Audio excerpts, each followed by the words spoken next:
Ang tanong po is, meron ba kayong nakikitang Pariseo sa loob ng church natin?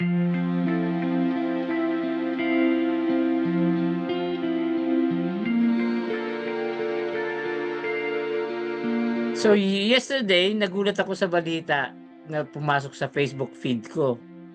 Yung balita doon merong bagong kasal and they were going on their honeymoon sa Hong Kong. Pagkatapos, while they were in their honeymoon, something disastrous happened. Yung babae biglang nagkasakit and grabeng sakit. She had to be rushed to the hospital tapos na-endanger pa yung buhay niya.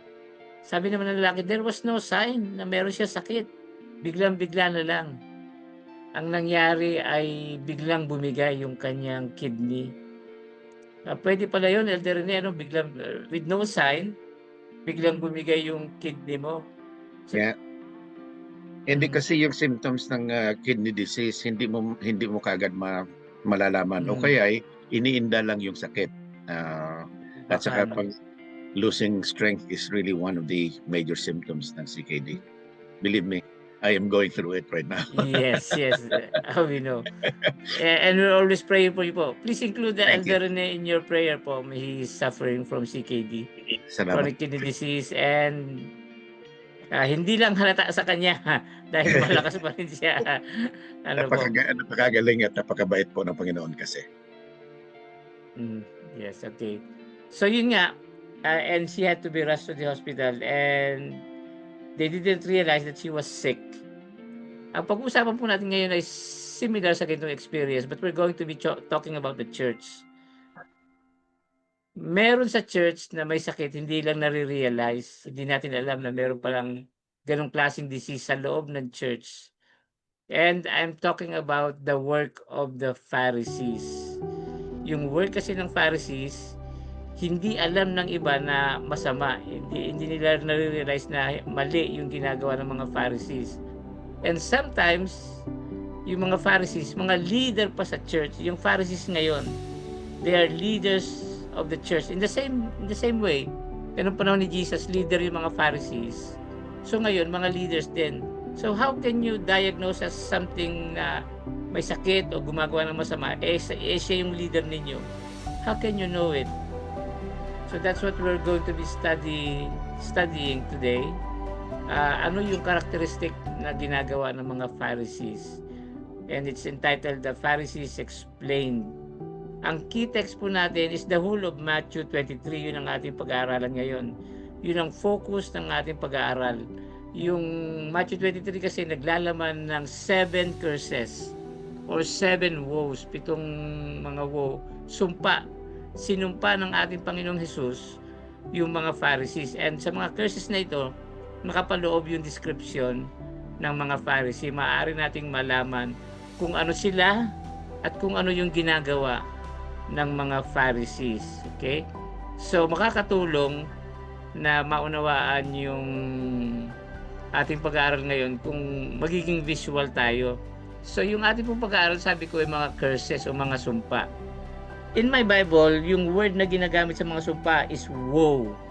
Hindi ko lang sigurado sa Bible na Tagalog kung ano yung ginagamit na term para sa mga curses. Ang Nakakaawa sa yun. translation po ng ang salita ng Diyos is Kaawa-awa yata. Kaawa-awa. Awa-awa, yun. So yung nakakaawa. curses. In reality, sumpa ng Panginoon yun, nagpo-pronounce yun ng mga sumpa. Okay, so makikita natin yung yung sistema ng mga sumpa in partnership with mga blessing. Okay, kinukuha po yung pattern na yan sa Deuteronomy. Actually, sa Deuteronomy 28, may mga blessing at kasunod noon yung mga sumpa. Ganun kasi, yung Israel, 12 tribes. So yung 6 na tribe, pinatayo ni Joshua was now the leader, nakapasok na sila sa lupang pangako, pinatayo niya sa isang bundok. O tumayo kayo dyan, kayong 6 tribes, and proclaim blessings on Israel. Tapos yung other 6 tribes, pinatayo niya naman sa katapat na bundok. Kasi nasa gitna sila ng, actually yung talampas yung valley. Ano sila sa valley? Tapos pinatayo niya yung mga tribo sa magkabilang bundok. So yung nasa kabilang bundok naman, they were told to proclaim curses. Kaya magkasunod, yung 6 nagpo-proclaim ng blessing at yung 6 na tribe nagpo-proclaim ng curses, and that was their worship. At nangyari yun noong Deuteronomy 28. Ngayon, kinuha ni Matthew, kasi si Matthew napakagaling na writer. This is something I realized when I studied Matthew. Napakagaling niyang writer. Kinuha ni Matthew yung pattern na iyon. Ito sa pattern. And ipinattern niya yung kanyang libro na Matthew, Gospel of Matthew, sa mga blessings and curses. Kaya makikita natin, unang-una, ganun din yung pattern ng libro ng Matthew. Parang meron din dalawang blessing and curses. Sa Matthew 5, we know it as the Beatitudes. Nandoon yung mga blessings. And there are 9 blessings, 9 na blessing sa Matthew 5. Tapos sa bandang kabilang dulo naman ng libro, chapter 23, kasi ang Matthew na hanggang chapter 28 eh. Chapter 23, bago magtapos yung libro, meron namang mga curses. There are 7 curses. At itong dalawang pillar na ito, parang ito yung parang parang tinatawag na bookend. Malapit sa dulo, nandun yung blessings and curses. Pinapakita na they follow the pattern of blessings and curses na ginawa ni Joshua sa aklat ng Deuteronomy. Kaya napakaganda nung libro na ito at makakatulong ito para maunawaan natin yung meaning ng Book of Matthew. Ngayon ang pag-aaral natin dito sa Matthew 23, dito sa curses. Si Matthew kapag nagsulat niya, he follows structure. Kung paano yung engineer, kapag gumagawa ng bahay, inaayos yung structure, poste muna, tapos ng poste, yung pader, tapos yung bubong. May experience din ako sa konti sa construction eh. So ganun muna inuuna namin yung pundasyon, and then yung poste, and then yung bubong, and then yung pader. Saka na yung huling-huli na yung finishing, pero yung structure muna. So we have to study the Bible in the same way. Kasi isinulat ni Matthew yung libro ng Matthew, Gospel of Matthew, na mayroong structure. So we have to study the structure. Okay, ano ba yung structure ng Matthew 23? Para madali nyo pong maintindihan, isinulat ko na kumbaga visual, naka-visual para madali niyo maintindihan, okay? So sabi ko nga, merong 7 curses sa Matthew 23. Naka-arrange siya. Yung curse 1 and 2 magka-partner. Isa lang ang ibig sabihin nila, isa lang ang meaning nila. At ang tawag sa kanila ay dyad. Ibig sabihin po ng dyad, dalawa. Magka-partner. From the word duo. Basta dyad ang tawag sa kanila. So yun, curses 1 and 2 form one dyad. And then curses 3 and 4, nagpo-form sila ng isa pang dyad. Iba naman ang meaning nila. Iba naman ang kahulugan nila. And then curses 5 and 6, magkapare sila ng meaning pero they form a third, pangatlong dyad. Okay, so ito nakakatulong sa atin para maunawaan yung meaning nitong Matthew 23. Punta muna tayo sa unang dyad, sa curses 1 and 2. Nakakaawa kayong mga tagapagturo ng kautusan at mga Pariseo. Kayong mapagkunwari, hinahadlangan ninyo ang mga tao na mapabilang sa kaharian ng Diyos. Kayo mismo ay ayaw mapabilang at pinipigilan pa ninyo ang mga gustong mapabilang. Yeah, thank you very much. Yan yung unang curse, So, sinasabi dito ni Kristo, sa akin, nakatulong sa akin maunawaan to, yung tanong, nasa loob ba na o nasa labas yung mga Pharisee ng kaharian ng Diyos? Nasa That's the labas po. question. Nasa labas, oo. At ang matindi nito, pinipigilan nila yung mga tao na gustong pumasok sa kaharian ng Diyos. Imagine, leader ka ng religion, pagkatapos wala ka sa loob ng kaharian ng Diyos, hindi ka miyembro ng kaharian ng Diyos. Ang matindi pa nito, yung mga gustong pumasok sa kaharian ng Diyos, pinipigilan mo pa. Yun ang ginagawa ng mga Pharisees. They were very religious. Nag-aaral sila ng Biblia. Scholar sila ng Scripture. Kabisado nga nila yung Scripture eh. Pero sa kanilang espiritualidad, wala sila sa loob ng kaharian ng Diyos. They were not really children of God. Tandaan natin po, yung pagiging miyembro ng kaharian ng Diyos, pagiging born again, pagiging converted. So this tells us na yung mga Pharisees, hindi sila na born again, hindi sila naka-experience ng conversion. They were religious but not converted. At ang matindi nito, pinipigilan nila yung mga tao na gustong lumapit sa Diyos para makapasok sa kaharian yung gusto pa sa kaharian ng Diyos, pinipigilan nila. At ano yung dahilan dahil bakit napipigilan nila? Dahil sa kanilang religiosity. Para sa kanila ang relihiyon ay kumbaga puro bawal. Yun ang relihiyon ng mga Pariseo, puro bawal. At dahil sa relihiyon na ito, napipigilan yung mga tao hindi makapasok sa kaharian ng Diyos. Okay. So, pakibasa po yung curse 2. Sino naman gustong bumasa? Is there anyone who would like to read? Habag-habag kayo mga eskriba at mga Pariseo, mga mapagkunwari, sapagkat nilalakbay ninyo ang dagat at ang lupa upang magkaroon ng isang mahihikayat. At kung siya mahikayat na, ay ginagawa ninyo siyang makalawang ulit pang anak ng impyerno kaysa inyong mga sarili. Okay, intindi natin yung term na ginamit, Ginamit nila ay anak ng impyerno. Ano po bang ibig sabihin ng anak ng impyerno? Napakasama ba noon? In reality po hindi. Yung mga anak ng impyerno, mababait na tao yan. Yun nga lang, hindi sila na-convert, hindi sila na-born again. Kaya hindi sila naging anak ng Diyos, kasi para maging anak ng Diyos, kinakailangan nating ma-born again. Yung mga Pharisee hindi na-experience ito, kaya anak pa rin sila ng impyerno. In reality po, ito ang kalagayan ng lahat lahat tayo. Kapag tayo ay pinanganak sa lupang ito, we are all anak ng impyerno. Lahat tayo anak ng impyerno, lahat tayo anak ni Satanas. Kasi ang sanlibutan na ito ay kaharian ni Satanas. Ito yung kingdom of Satan. May dalawang kingdom po dito sa earth, kingdom of Satan at saka kingdom of God. Lahat tayo pinanganak saan? Sa kingdom of Satan o kingdom of God? Ipinanganak po tayo sa kingdom of Satan. Ngayon, para mapunta tayo sa kingdom of God, kinakailangan na ipanganak tayong muli. We have to be born again. We have to be converted.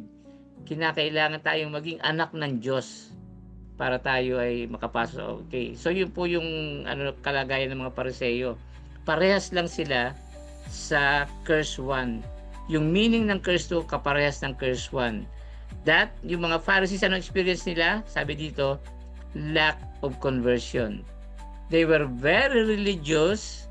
Alam nila yung scripture pero hindi sila converted.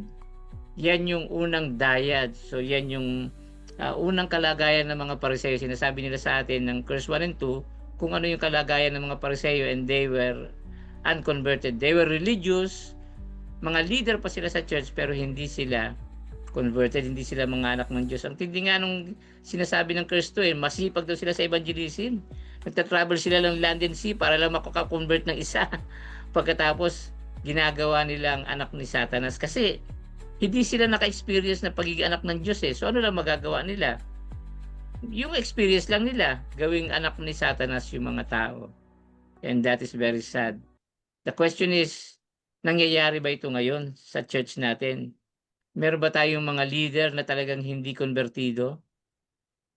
Are there modern day Pharisees? And I have to tell you the sad admission na meron nga po. Merong mga Pharisees sa loob ng ating church. Sa lahat ng denomination meron naman. Na they are leaders, they are very religious. Alam pa nila yung scripture pero hindi sila converted. And I have experience meeting them. Nakakasalamuha ko sila and nakakadebate pa. Okay. Ngayon po, pupunta tayo sa second dyad. Yung second dyad ay composed of curses 3 and curses 4. Okay, Brother Mike, could you read curse 3? Ito medyo kinakailangan ng pag-unawa para maintindihan natin itong mga curses na ito. Kaawa-awa kayong mga bulag na taga-akay. Itinuturo ninyo na kung manunumpa ang isang tao sa templo, hindi niya ito kailangan tuparin. Ngunit kung manunumpa siya sa gintong nasa templo, dapat niya itong tuparin. Sa 17, mga bulag, mga hangal, alin ba ang mas mahalaga, ang ginto o ang templo na nagpapabanal sa ginto?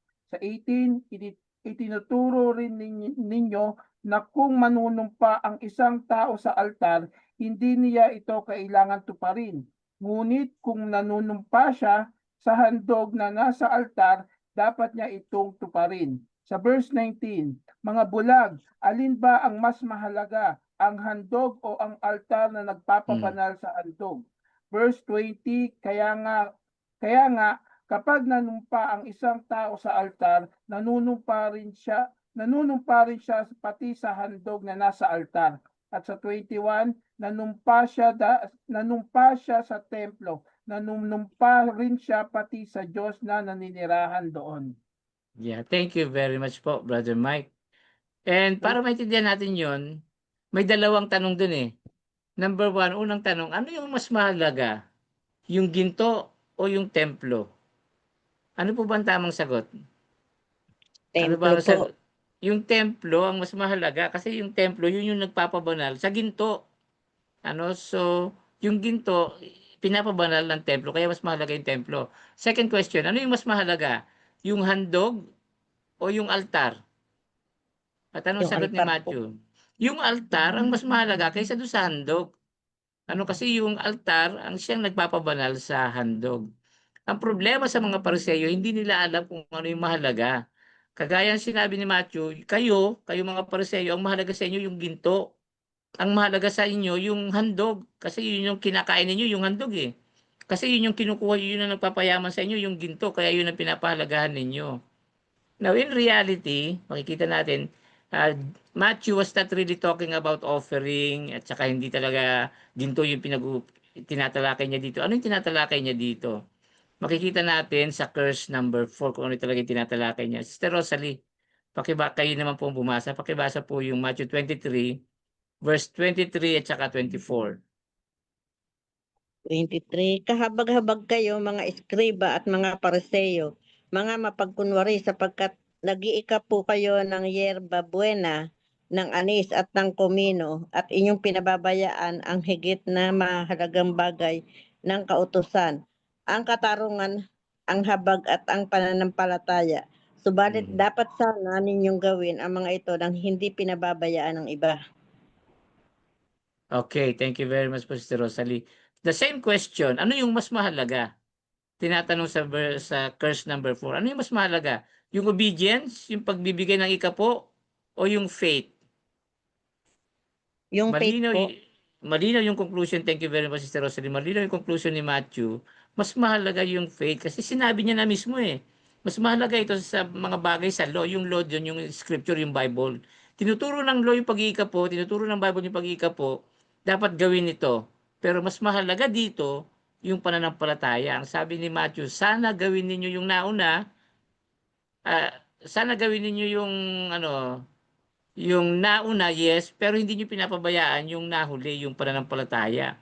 Huwag niyo pabayaan yung pananampalataya kasi mas mahalaga ito. Ang problema ng mga Pariseo, sa pagpapahalaga nila sa pagsunod, sa sobrang halaga ng law sa kanila, napapabayaan na nila yung mas mahalaga, which is faith. So, mistaken yung kanilang value, mali yung kanilang pagpapahalaga, yung values yun. Kasi ang mas mahalaga sa kanila ang law versus yung faith or yung grace, in other words, yung grace. So, ano yung mas mataas sa relihiyon ng Pariseo? Law or grace? Obedience o pagsunod? Obedience or kaligtasan? Sadly, ang mahalaga sa mga Pariseo, yung law. Sobrang halaga ng law sa kanila. It was the center of their faith. Kaya nga kinakabisado nila yung mga law. Kasi akala nila, kapag nasunod nila yung law perfectly, maliligtas sila. Iba yung kanilang way of salvation kaysa sa atin. Yung way of salvation para sa atin is pananampalataya kay Kristo. Pagsisisi ng kasalanan, yan ang kaligtasan para sa atin. Para sa mga Pariseo, obedience. Ang kaligtasan para sa mga Pariseo, kinakailangan sumunod ka sa law ng perfect. Kapag nasunod mo yung law perfectly, you will be saved. You will enter heaven. Yun ang teaching ng Pharisees. Kaya mali po yung kanilang values. Kaya dahil mahalaga sa kanila yung law, mali po. Ano yung mas mahalaga? Grace or law? It should always be grace. Dahil grace ang nagliligtas. So alam na po natin yung dalawang karakteristik ng mga Pariseo. Number 1, religious sila pero hindi sila converted. Hindi sila convertido. Number 2, mas mahalaga sa kanila yung law. yung obedience kaysa sa grace. Nabaliktad yung value. Dapat mas mahalaga yung grace kaysa sa law. Punta naman tayo sa pangatlong dayad. Curses 5 and 6. Brother Mike, pakibasa ulit yung curse 5 verses 25 at saka 26. 25 and 26. Verse 25, nakakaawa kayong mga tagapagturo ng kautusan at ang mga pariseyo, kayong mapagkunwari, nililinis ninyo ang labas ng tasa at pinggan ayon sa inyong seremonya, ngunit ang loob ng puso ninyo'y puno naman ng kasakiman at katakawan. Sa verse 26, mga bulag na pariseyo, linisin muna ninyo ang loob ng tasa at baso, at magiging malinis din ang labas nito. Yan. Ang linaw po ano, yung relihiyon ng mga Pariseyo panlabas lang. Malinis sila tingnan, pero panlabas lang yun. Yung loob nila ay napakasama. Kaya ibig sabihin po nito, yung description to ng mga Pariseyo, yung mga Pariseyo kasi, nakafocus sila sa kanilang mga suot, magagandang damit, para makita na sila talagang Pariseyo, religious sila, palagi silang nasa unahan ng sinagoga. Yun ang posisyon nila eh. Nasa unahan ng sinagoga, sila yung nagtuturo ng scripture. Very visible sila sa loob. Yun nga lang, yung kanilang kalooban, yung kanilang heart, ay may problema, marumi. Hindi maganda yung kanilang ugali. Maganda yung kanilang suot, hindi maganda yung kanilang ugali. Para silang tasa na marumi yung loob, hindi nahugasan yung loob, yung labas lang hinuhugasan. Ganito rin ang tinuturo ng susunod na curse, yung pang-anim na curse. Sister Rosalie, pakibasa po yung verse 27 at saka 28. Kahabag-habag kayong mga eskriba at mga pariseyo, mga mapagkunwari, sapagkat tulad kayo sa mga pinaputing libingan na magandang tingnan sa labas, ngunit sa loob ay puno ng mga buto ng mga patay at ng lahat ng uri ng karupihan. Gayon din naman kayo, nasa labas ay misto lang matuwid sa mga tao, ngunit sa loob ay puno kayo ng mapagkukunwari at kasamaan. Thank you very much po. Alam po ninyo, sa totoo lang, gusto kong pasyalan yung sementeryo. Kasi tahimik at saka maganda. Maganda yung damo. Tsaka magaganda yung mga building. Kung yung mga mausoleo, sa totoo lang, magaganda yung mga mausoleo. Lalo na kapag ginasusan yung mausoleo, akala mo mas maganda pa sa bahay. Maganda talaga. Yun nga lang, natatago sa loob ng mga nicho, mga buto, nabubulok na katawan ng mga patay. Yun daw po ang larawan ng mga Pariseo. Sa labas, napakaganda, napaka-religious nila. Pero sa loob, napakapangit, nabubulok yung kanilang ano. So, pinapakita po dito na yung kanilang relihiyon ay external lamang, panlabas lamang. At hindi umaabot sa puso.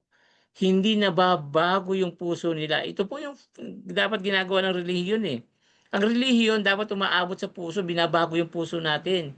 Yung masamang ugali natin, kasi lahat naman ng tao masamang ugali. Kasama si Brother Joel, napakasama ng ugali ni Brother Joel dati bago maging Kristiyano. Si Brother Joel ay nag-a-addict po ako. Nagtitake ako ng drugs, umiinom ng alak, naninigarilyo. But praise the Lord, nung ako'y naging Kristiyano, pumasok yung Holy Spirit sa puso ko, at binago yung puso ko, nag-work siya sa puso ko, tinanggal niya yung desire para sa mga bisyo na ito, tinanggal niya yung pagnanasa ko para sa alak, hindi ko na gusto yung alak. Ayoko na yung amoy na sigarilyo. Hindi mangyayari sa sarili ko lang. Pero yung Diyos, sa pagitan ng Holy Spirit, pumasok sa puso ko, binago yung puso ko. Ayoko na yung amoy na sigarilyo, ayoko na rin yung drugs. Ang drugs ko na ngayon ay Bible. Okay, so dapat aabot sa ganun yung ating relihiyon. Binabago yung puso natin. Ito naman ang hindi nangyayari sa mga Pariseyo. Panlabas lang yung kanilang relihiyon.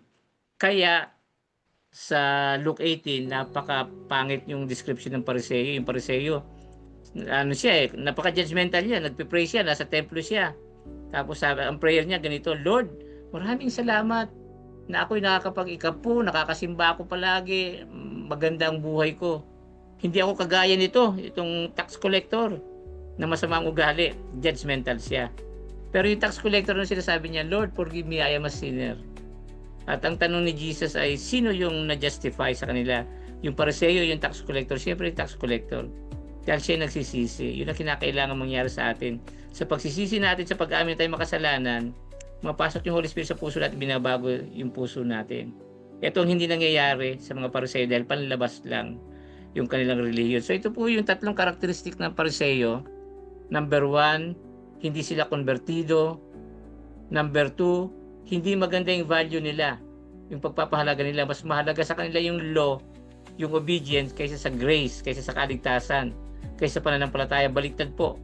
Dapat mas mahalaga yung grace sa atin.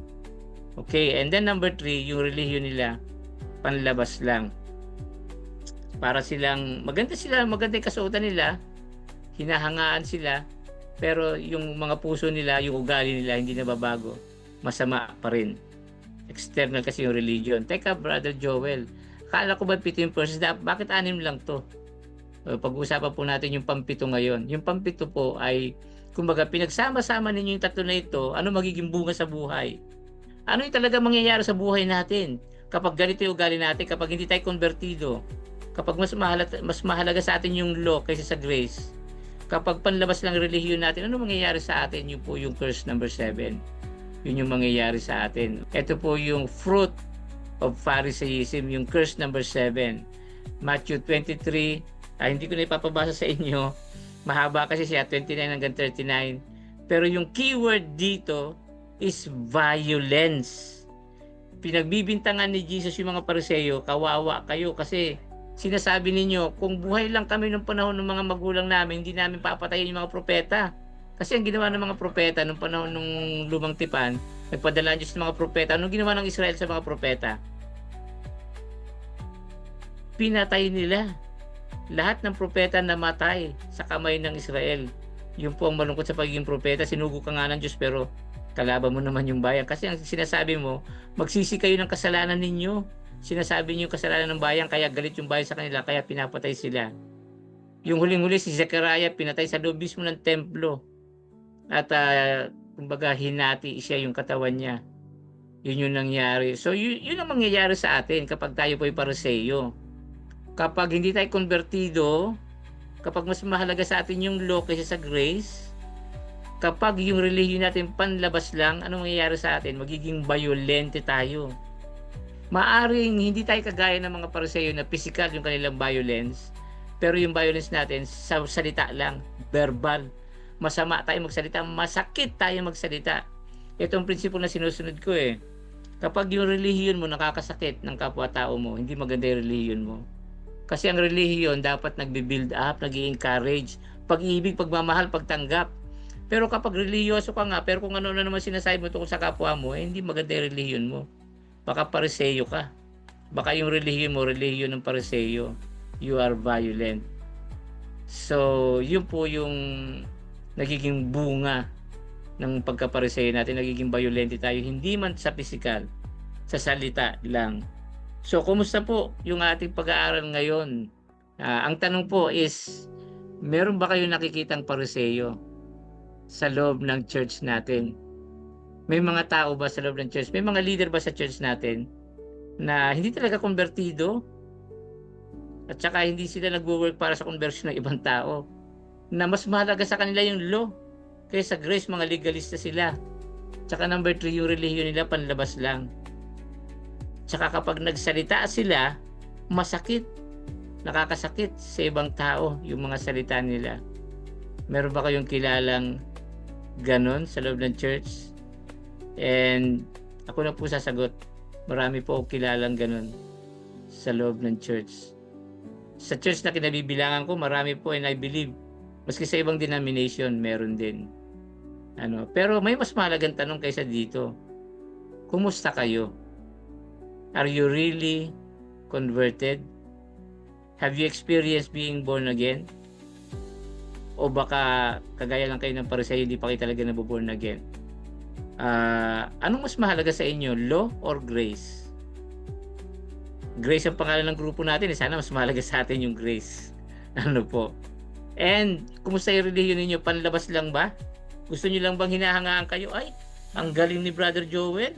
Gusto nyo lang bang ganun? O yung talagang yung relihiyon nyo umaabot sa puso ninyo, nababago yung puso ninyo? Nakagaya nung tax collector, umiiyak kayo, Lord, I am a sinner.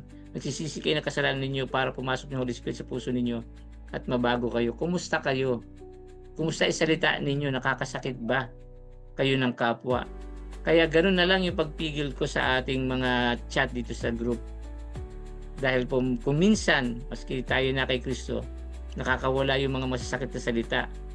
Dahil sa pag-aaral natin ng reliyon, dahil sa pagpupurso natin ng katotohanan, kung minsan nakakasakit na tayo. Kaya ganun lang po yung pagpigil ko sa ating conversation. Ganun din po dapat tayong ginagawa natin. Pigilan natin yung ating salita kasi whether aminin natin hindi, lahat po tayo may tendency na maging pariseyo. Ulitin ko ito. Lahat ng tao may tendency na maging pariseyo. Kahit ako. Kaya talagang panay ang aral ko ng Matthew 23 kasi pwede akong maging ganun. Pwedeng maging masakit yung salita ko. Pwedeng yung relihiyon ko panlabas lang. Pwedeng maging mas mahalaga sa akin yung law kaysa sa grace. Ang mahalaga sa akin yung katotohanan. Kung minsan may ganun ako eh. At hindi nawawala na yung pag-ibig, yung pagmamahal. Dapat mas mahalaga sa akin palagi yung pagmamahal. At kung minsan, hindi ako, para kumikilos ako na hindi konvertido, hindi born again na tao. May mga pagkakataon na gano'n, so binabantay ako yung sarili ko, kaya talagang inaral ko yung Matthew 23, yung ugali ng pariseyo, para hindi ako maging gano'n. Sana po gano'n din yung ating attitude, bantayan natin yung ating sarili, para maiwasan natin yung pagiging pariseyo. Because this message is for us. Hindi po ito mensahe para sa ibang tao. Hindi sinasabi, bantayan mo yung mga pariseyo, yung mga nasa paligid mga pariseyo. Hindi po gano'n. Palaging sa sarili ang turo. Bantayan mo yung sarili mo para hindi ka maging ugaling pariseyo, kundi ugali ni Kristo ang mapa sa iyo.